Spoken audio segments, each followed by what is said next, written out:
कैला रंगदारी रे घर चढ़ के मारबो बरियारी रे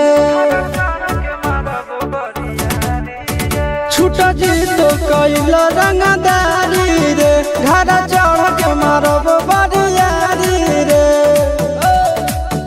तोरा बाप के न तोरा दादा के चिन्हबो बेटा सब गोली मारबो एगो गिनबो तोरा बाप के न तोरा दादा के चिन्हबो बेटा सब गोली मारबो एगो गिनबो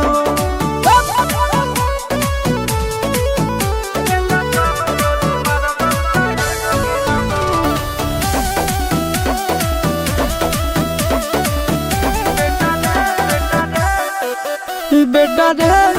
काटा से ठोक देबो चिमनी के भाठा में झोंक देबो देखबो कवन बाप बचैतौ तोरा प्रशासन के गाड़ी भी रोक देबो बेटा जी सुनो बेटा रे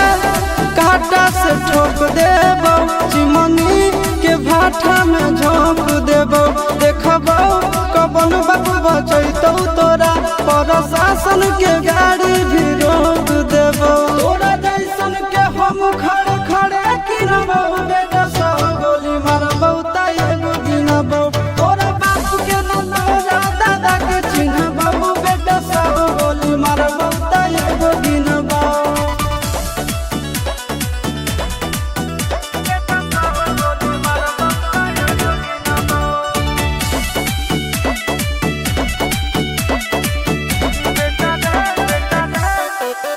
बेटा रे दौड़ा के बाजार में मारबो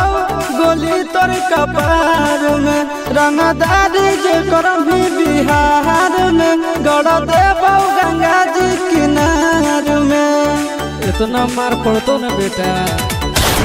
बेटा रे दौड़ा के बाजार में मारबो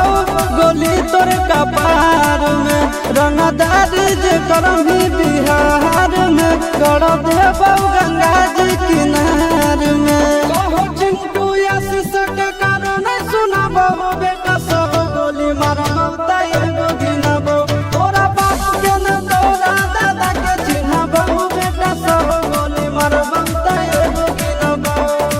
मारत मारत पिछुआरा लाल कर दे बेटा ध्यान से।